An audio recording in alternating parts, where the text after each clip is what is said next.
I'm Ginny with Ginny Panur, and today we have Curt Bear. I am so excited to have him because I ended up going to one of his LoCo Think Tank meetings, and I just was absolutely blown away, and I can't wait for him to share this business venture that he's got as a way to help people who have their own business.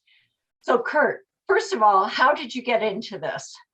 Well, that's interesting. I built it for me, actually. I was a banker that was seeking to start a restaurant, and I had seen a lot of people with these kind of peer advisory groups and things, but it was all too expensive for me. And I was in Rotary Club, and I knew that kind of impulse to serve, and so I kind of matched the two things together that I knew about, which was this high paid membership thing along with the impulse to serve. And we created our LoCo Think Tank, first LoCo Think Tank chapter, almost 8 years ago now. And really?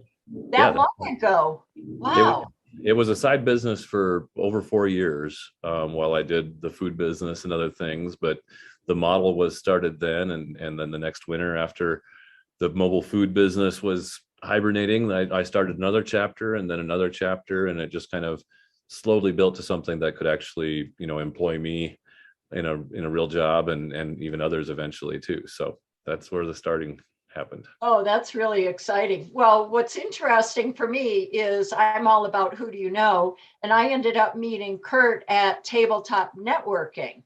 So that was our first introduction. And then were you hosting it or sponsoring it at that time? I was a sponsor. We were hoping to move into the Longmont marketplace there, and we didn't get a chapter launched successfully.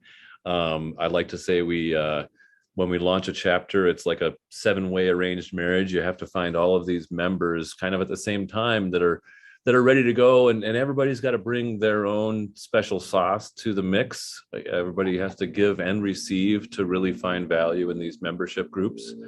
And but yeah, that's where we first met, and that's the hardest part of my job, is when we launch new chapters. It's comparably easy to add new members to existing chapters. I bet. So I've got some of my notes here from your flyers. And it says uplifting business owners through peer collaboration. So how about if you give us an experience, a LoCo experience that you've mentioned on here? Sure. Well, yeah, I think the notion is, I guess, the base that we would work from is that most all of us are smart at a few things and less smart at many other things. If we're good at half the things that are required of a business owner, that's probably we're better than most.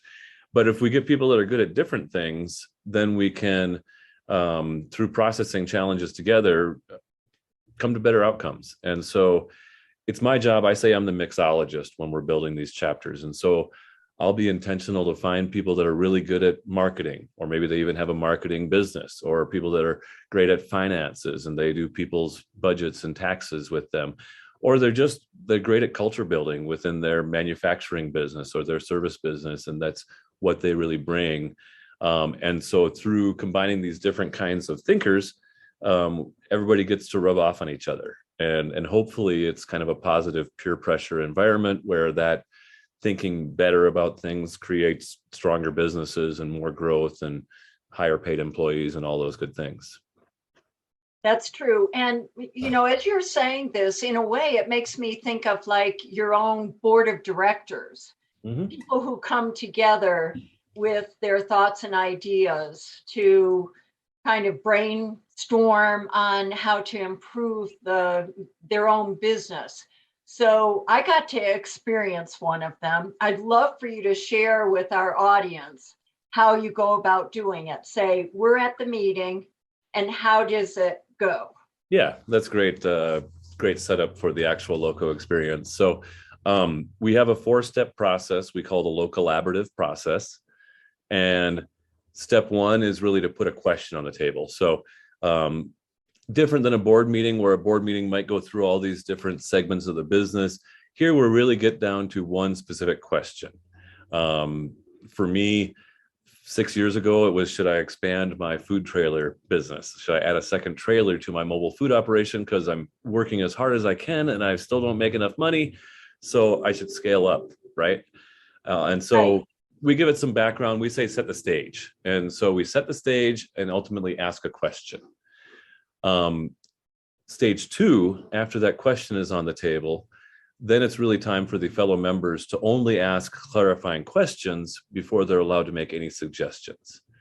And so in my case, we got questions like, Curt, you're a social guy, but how do you like mostly working when your friends have time off and having time off when your friends are all working?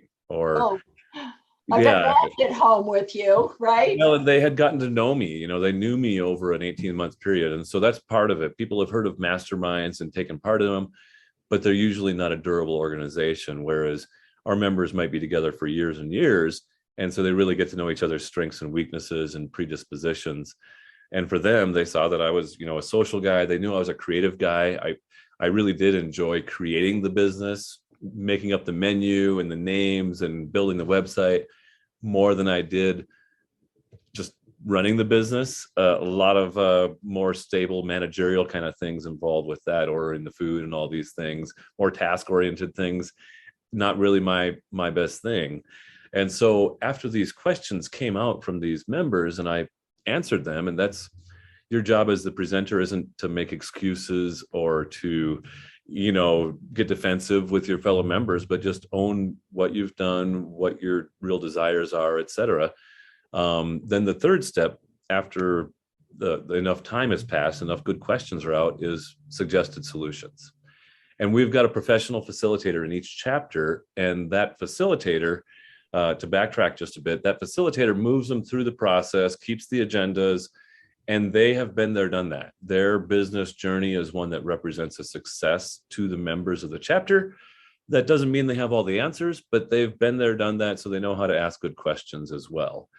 And so once the facilitator receives all of these suggested solutions, we typically put them on the whiteboard, and folks might have a +1, +2. For me, in that old story, it was, Curt, you need to park your food trailer in the backyard and go get a job, because you're not going to find joy. You're not going to find, and suggestion number 2, the biggest one, was get a job that lets you work on LoCo Think Tank.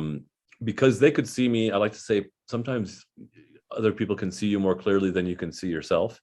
That's so true. It really is. I was just, I was so focused on not failing in the food business that I'd set out to do that I really didn't even recognize the opportunity that Think Tank really combines the things that I care about the most. It's ideas, it's community, it's connection, and really it's such a lonely place oftentimes to be a business owner when you're the decider.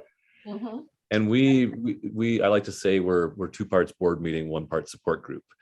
And because we are business focused, but it's a community of peers that are going through similar challenges. They've had people quit on them with no notice, and no call, no shows. They've, struggled to turn a new enterprise profitable as they expanded their business. And so they know each other's challenges, but yet they can be objective. And so for me, they saw that, Curt, your best you isn't really to run 3 food trailers and a restaurant someday, because that's not kind of the special you're not a manager, for one thing, and this think tank thing is way better. And so they could see that more clearly than I even. And then our step 4 to finish out the process, once all those suggestions are on the table, then we go back to the presenter and say, okay, Curt, which 1 or 2 or 3 suggestions that you heard are you really going to focus on, and not come back to the next meeting next month and say I didn't make progress? It's actually about those incremental steps and employing the decisions that you make. Sometimes you can just sit on a decision or a challenging circumstance as a business owner for weeks and even months without making that decision go forward. So that's our LoCo process. That's a big part of each chapter meeting. And then the rest of it is different kind of tools, workshops, accountability. We bring in outside speakers that have a particular topical expertise, do some educational things in that way. And really just a continuous improvement process, basically, for being a small business owner and seeing your business more clearly than you otherwise might, and getting ideas that others are using successfully, having a place to put those into practice and learn about them. So how many people did you say are in each group? we cap it at 12. Okay. And we try to have 7 when we start. We don't always, sometimes we started with 5, but usually that's 7 to 12. And we try to really stay around 10 to 12 because it just adds enough brain power to really maximize the impact of each question. Yeah. Yep. And then we do separate chapters that all stay together. They're durable. So each of these LoCo facilitators, we call them, that's had a business journey. Many are retired otherwise. And so this is like their fun job that takes 20 hours a month and might pay $1,000 or something like that as a subcontractor, but I don't bother them too much. I give them a toolkit and mostly provide them with new member opportunities and prospects for their group. And then they really run their own little tank. And, the project is to make everybody's business stronger sooner than it otherwise would be. That's great. And you were the facilitator of this one, the one that I went to. Yep. And what I loved was how you kept us on track. So it was my first one. And of course, I've got to speak up. And you pointed out, no, that's not the process right now, Ginny. Right now, we're just trying to formulate what are the questions, give questions to the person there. So I had to step back and take a look. Okay, I'm in with some really smart people, and I better sit back and watch the process for a minute. Oh, you're good. It's always everybody's impulse to make suggestions before you've maybe clarified as fully as you might. Yeah. And that doesn't mean your suggestion won't be good. It just means we want to flesh it out a little bit more first. Right. So yeah, that's why we just gives people an idea who are listening, gives them an idea of it's okay that you make a mistake and it's your first one. And I'm telling you, everybody was so nice there. And I was amazed at the brains in the group. It was really mind-boggling and a lot of fun to be around. Thank you. So the process, just to explain it a little bit further, is that you only take 2 companies, correct? When you're what you attended, Ginny, was what we call a free think. And so that's a half-sized meeting that's open to anybody that wants to check out LoCo Think Tank. Okay, good to know. Chris, who was there, is one of our members. He's been in a chapter for a couple of months already, but he wanted to bring his employee as a potential prospect for a future think tank chapter. Great. But what you saw was, a half-size version where we picked 2 issues kind of out of the hat almost. If it was a real chapter experience, it would be twice as long, a 4-hour meeting. And usually there would be a focus member that would have a whole presentation about their business before even going into that question process. We have a couple of at-large issues where members, at the October meeting, somebody might speak up and say, hey, my landlord gave me 6 months notice on my lease. I've got to move my business. I'd really love to process, where should I move to next month? And so they'll speak for those topical issues that come up. And ideally, not everybody gets to present an issue with their business every month. It's more like every 2, 3, 4 months, depending on membership size. But you learn a lot from everybody else processing their challenges, and a lot of times you'll learn things that you can go put to work right away after the meeting. That's great. So if someone were to reach out to you, what are some of the things who wanted to be in LoCo Think Tank? What are some of the things that you would discuss with them to decide which group to put them in? Well, or even whether to put them in a group at all. Yeah. So I was a banker for a long time. And if you give everybody a loan that wants a loan, you won't have a bank for very long. And it's a little bit the same. I'm pretty selective with those that I invite to consider membership. I really want to, we've got a checklist of items, but part of it is there's somebody I would like to have in my backyard, or spend an extended coffee with on a regular basis. There are people you want to be around. That doesn't mean they're not quirky and that they're not all different, but there's part of it as a qualifier. So we have a list of characteristics kind of for each of the different levels. Our builders chapters is kind of for our smallest guys and gals, under 5 employees, typically under $500,000 in revenues, but they've got a real business. They have to have at least 50,000 in annual revenues or beyond that pace before they're eligible. There's a lot of resources for pure startups, or pre-startup and real small. But then once you get it going, a lot of times getting to that stage 2 isn't quite as obvious and there's not quite as many resources. So we serve them. We serve thinkers, which is typically the 5 to 25 employee demographic. And then we have what we call next level chapters for the bigger guys, really 25 to 250 members, many cases. And then we have a key employees chapter. So we segment them so that they're with their peers facing similar kinds of challenges. I like to say the builders are trying to get where they can not have to pedal all the time or the bike stops. Thinkers can take a week off. Next level, they're already financially successful. Most of them are, they're on their path toward their retirement and exit. But what should that look like? Am I acquiring another company? Am I getting acquired? Am I going to sell it to my employees? Like, what's my plan down the road? Where am I headed toward? That's great. So just to clarify, you're saying there are 4 levels that you take into consideration as to which level you would put someone into. That's right, for now. And soon we'll have a 5th. So it's builders, thinkers, next level in terms of size, getting larger. And then our current catalyst group is the key employees of our thinkers, our smaller companies. And soon we'll have a catalyst chapter for the next level members, just different kinds of organizations. And so the key employees of our larger members will populate that new group. Oh, that's excellent. I'm kind of cheating and looking at one of your flyers. Yeah, we'll have to update our flyer here. That I have here. I think this is great.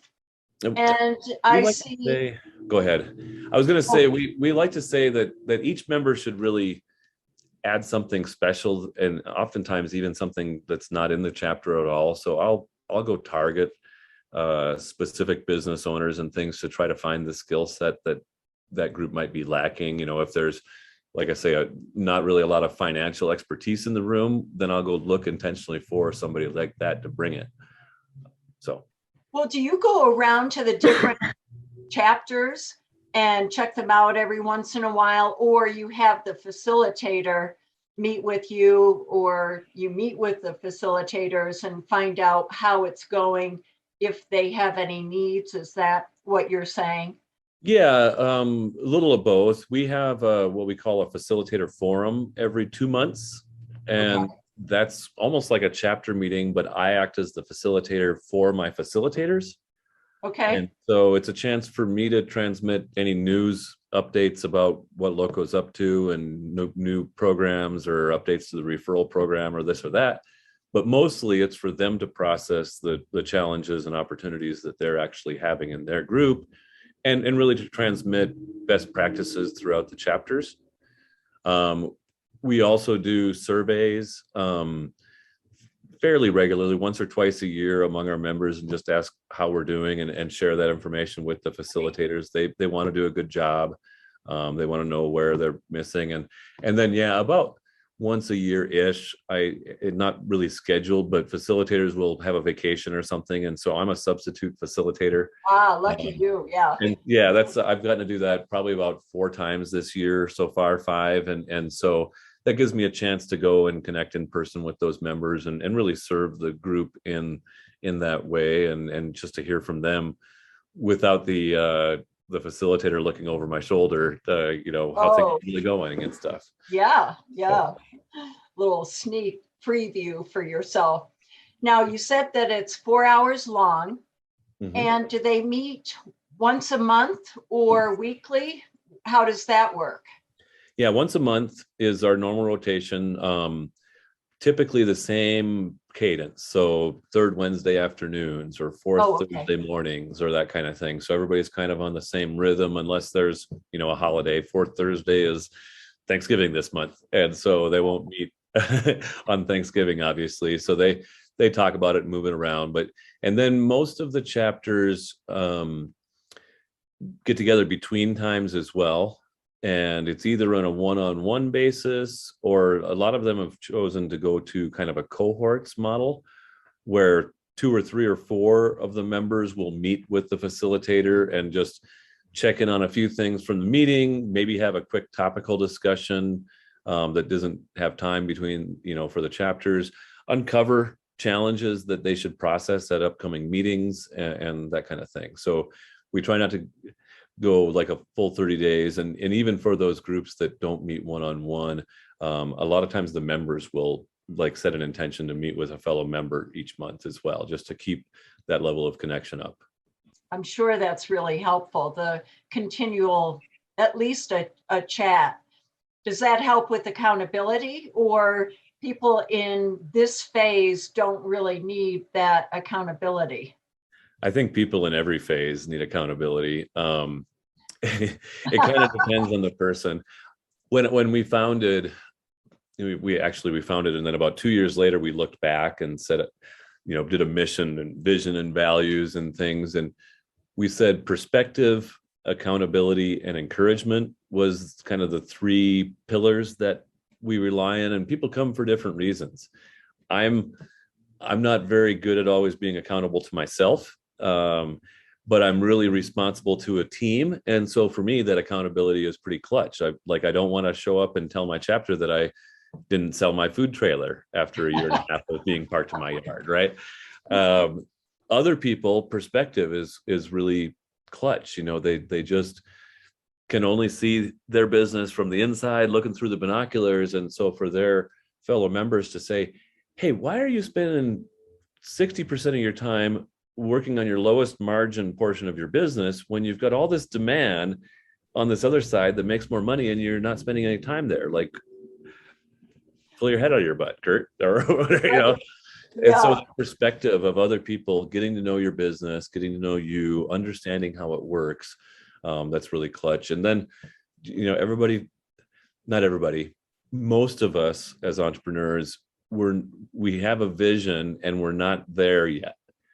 And so we discourage ourselves and we feel bad because we're not there, and we don't take time to recognize that, no, I'm not there where I'm imagining, but I've got 12 employees now, and I've grown my sales every year for the last 5 years in a row, and my margins, and that's something to celebrate. And even though it's not at that place yet, so it's really important for people, I think, to be encouraged and have people that really know them. So I think also the boss gets so many interruptions. I know with us, we would make our list of what we wanted to accomplish that day, and invariably someone would interrupt you with something. And that's why I was so adamant about having lists, because it's so easy to get distracted by somebody else's needs. Totally. No, that's 100%. I like to, a lot of times people say, how am I going to find 4 hours a month to participate in this? It's too much. And I challenge them that, if you're not working on your business for 4 hours a week, probably you should. And so why don't you just take your third Thursday mornings off for think tank meetings, and then take every Thursday morning off to just work on the things that you need to work on for the business, and let your staff kind of figure some things out for a half day each week. Do people ever say, I need help with my calendar? Oh yeah. Yeah. No, we compare technology tools a lot. Some of our speakers might come in and be, help overcome task overwhelm, and here's some tips or whatever. But yeah, it's definitely those that are doing it well are encouraged to share with those that maybe haven't uncovered that tool yet, for example.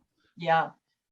That sounds really valuable. I've never heard of something like this. I think you're on to something really special, keeping track of it. How big are you? Are you all of Colorado or where? Oh no, we're really local yet.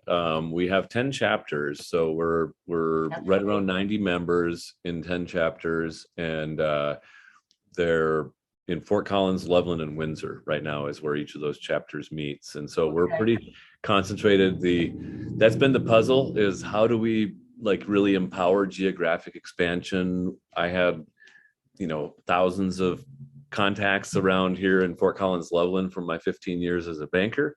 And Yeah. so that helps here, but I'm a stranger with a strange message when I come to places like Longmont or Cheyenne or Boulder.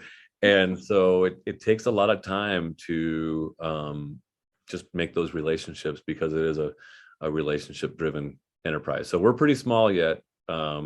Small team, myself and 2 part-timers, and then of course 9 facilitators that run the various chapters. We've got one that has 2. Okay. Okay. Where's your big one? What city is you've got more than one there? Yeah, we've got, oh gosh, we've got 6 chapters that meet here in Fort Collins right now, 3 in Windsor and 1 in Loveland. But really each chapter has members from each of the communities. We've got several Greeley business owners that commute. We've had people from down as far as Firestone, although no longer a Oh. member. So Oh, well, it's people, nice to know that it's really spread out, that people do travel and they probably enjoy, the drive. I suppose so. Yeah, it's we would love to have chapters all over the place so that it would be really, because there's certain things like where local really matters, if it's related to local development path of real estate or economic conditions, or even COVID regulations and things. It's county to county pretty much right now, right? And so Yeah. it's better, more local, I think. And so we would love to kind of have that, lots of hubs with spokes kind of a development over time. But we're, figuring out that puzzle as we speak. I'm not only the founder, I'm also a member. And so that's I can see why. Yeah, because you want to grow your own. So, Curt, are there any other things that you would like to cover before I mention? I would love to have you go back over just one more time. If someone is interested in just checking you out the way I did, how do they go about doing that? Well, start with our website. And so it's just locothinktank.com. If you go to the About Us page, you can actually book a meeting with me right there on that page, or there's several places where you can say, hey, I'm interested, let's connect. You can email me directly if you'd like after you've checked out the website. It's just Curt, C-U-R-T, at locothinktank.com. And then, the process for joining, I guess, is I meet with the person, or sometimes my staff does, but it's usually me still, really learn their business. As a banker, I've interviewed well over 1,000 small business owners between my banking time and now. And so I can get a feel for where you're at with things, if what we do would be a good fit, what you would bring to the conversation as a potential member. So we say we have a 3 thumbs up process. And we're going to talk about where you might fit. And so it's size, it's also conflicts of interest. We're really intentional not to have, we might have a Taco John's franchisee in the same chapter as a fine dining restaurant, but we wouldn't have Fuzzies in there with the Taco John's, right? Because they would just be too close of conflict for the same kinds of customers. And so we make sure there's no conflicts of interest or personality. I don't want to go in that group. That's my brother's ex-wife's company or whatever, right? It's a small town. That's part of our value proposition, really, is that people could build these groups and go through our process on their own if they wanted to, but they're going to pick people that are more like them and that they will see in other circles regularly, if it's people from their church or people from their cul-de-sac or whatever. You're right. Yeah. Harder to be real transparent. And so this is a group that's built for being your safe place, with people that were your strangers, but now they're your friends, and they're empowered and encouraged to shoot you straight about the things that they can see with you and your business. So the first step is that vetting meeting. We decide where you might fit. We talk about what members are in those chapters, which facilitators might be best. We had a new member that is really in the software tech space, and one of our facilitators was an Apple guy for a long time before doing some fintech investments and different things. And so, that was the logical fit for his facilitator, somebody that really understood his industry there, right? Yeah. And so we figured out that fit, and then we introduced to that facilitator. Because I don't push anybody on any chapter. What I do is introduce them to a facilitator. Once we've got an application, think we're moving forward, they'll have a cup of coffee or a Zoom call, get to know them more, share more about the members of that group, because I don't know as much as they do. They're with them every month. And then if it seems like a fit still, then there's a chapter visit. So there's 2 thumbs up so far. And then the chapter has to be unanimous in their acceptance of a new member candidate as well. So the group owns the group is kind of our culture. And so the facilitator introduces a candidate, and then the group gets to vote on that candidate after getting to know them a little bit and having that first visit. So once you get how much time does that take for the process, would you say? Yeah, I'm sure it depends on the person, yeah, and their schedule.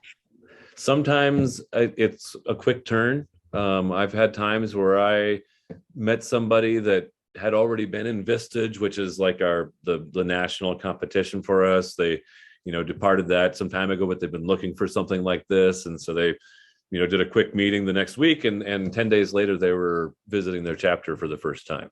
Oh, terrific. Not Other much times time it's at longer. all. Yeah. But sometimes people put me on one of my least favorite elements of my job is the Colorado slow maybe. Are you familiar with that? No. Nobody quite says no. They might say not yet. And think tank is something that a lot of people would like to be a part of. They can imagine the value of it, but it's hard to imagine until they really see it. And so it's easy for them to say not yet. Yeah. And so that makes you wonder how they're running their business then, sometimes. Yes. Sometimes. No? Yeah. No. One of the things I really look for is people who really enjoy their boss, like workers at stores and at companies and things. And when I have a really great customer experience, that's when I put my snoop on and really check out who's the owner of that enterprise and things. So I'm looking for talent in that way as well, just out on the streets and whatever. But yeah, if somebody's not ready, then they shouldn't join, because it's like most things, you get out of it what you put into it. And you want the long-term commitment also from people, correct? Yes, but we don't require it. Okay. We're a hold loosely organization. I say we hope you think you'll be here for a year when you start, but give us 30 days notice, and we're all good. If it just isn't working out for you or whatever. So, and the same with the facilitators. All of my contracts with them are 30-day cancelable. It's kind of like if you love somebody, don't hold on tight kind of thing. Right. Yeah. See, I'm getting some sunlight filtering through here. Can you see me okay? Now that's better. That's good. Thank you. Is there anything else that you'd like to share for the audience that we haven't covered that might be really helpful to them to get them to contact you? Yeah, I think, well, one thing is just an encouragement. If you're not ready for a think tank, or we don't have think tanks where you are right now as a business owner, you can use that LoCo process that I just unfolded, that 4-step process. Get a group of 3 or 4 or more together, and that's an effective way not just to process your business challenges, but anything going on in your world almost. So that's the free gift for listening. Thank you. And in regards to, what the value proposition here is, I think probably the so it's say it's $300 a month for our middle-sized businesses, which is Oh, thank you for saying. Yes, I'm a sure. great, we're 200, 300, 1,000 for the big guys and 250 Okay. for the key employees. And so it's an investment. It's an investment of time and money. But if you can grow 1% faster, each year because of the decisions you make in LoCo Think Tank, or you can, see a way to trim 10% of your operating expenditures without sacrificing quality. Boom, you've paid for your whole year and then some. So it's not about instant gratification. It's more about small changes over time that lead to, instead of being on the lower tier of performers for your industry, maybe you've got a great market share, maybe you've got better margins than you otherwise would. And really, a lot of times it's about focus. Where am I focusing? We tend to get scattered and sprayed around as small business owners. Isn't that the truth? Yeah. No progress There's everywhere. so much on your plate. Right. So if you can focus on the most important things on a consistent basis, even if it's just here and there, a few hours a week kind of thing, you will see dividends. And that's, I guess, where I would probably leave it is, if you trust the process, you invest in it, you invest in others, everybody's going to grow. That's great. Terrific information, Curt. Thank you so much. And people can get a hold of you. Do you want to offer your phone number, or is it best that they go to your website? Yeah, you can call me on the phone. It's 970. Oh gosh, hold on. I've got an office number that rings through to my mobile. I don't like to give my mobile out directly. 970-698-6977. It will ring through to my mobile, but you can call there. Really, a lot of people. One more time, if you would, please, because sure, I was talking. No worries. It's 970-698-6977. I should also mention probably that we've got a podcast. If you're not a business owner or not eligible to join a think tank chapter now, or we're not where you are, check out the LoCo Experience podcast. Okay. And that's is that on your website as well? Yep. You'll find that on the Get Connected page, or really on your Apple Podcast, Spotify. You can find it anywhere. And it's primarily long form, up to 2-hour conversations between myself and really interesting business leaders. And we go through their journey of starting, sometimes all the way through selling their business. What were some of the key moments? And we talk about a little bit of this, a little bit of that, but that's how I learned about business, was as a banker, learning about it from my customers. And a lot of times it's through story. And so that's what the LoCo Experience podcast is all about. Oh, I love it, Curt. Thank you so much. And I hope that people will comment below. If they have any questions, reach out to Curt. We'll have the information for you. It's all about who do you know. So thank you so much, Curt, for coming on and sharing so much valuable information. Well, I'm so glad to know you, Ginny, and I'm appreciative of the opportunity to be on the Ginnypreneur show. And I just look so much forward to the next time that we can spend time together. That sounds great. I'll see you again soon. Thank you, Curt. Very good. Bye. Bye-bye.